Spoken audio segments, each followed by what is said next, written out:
Hello, in front of me I've got OMODA E5. In this video I'll show you how to manage CarPlay or Android Auto.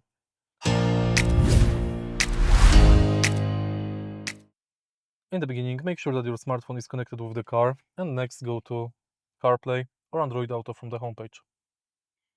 Now you can manage settings, apps, music, banking accounts, and all apps basically that support CarPlay on Android Auto.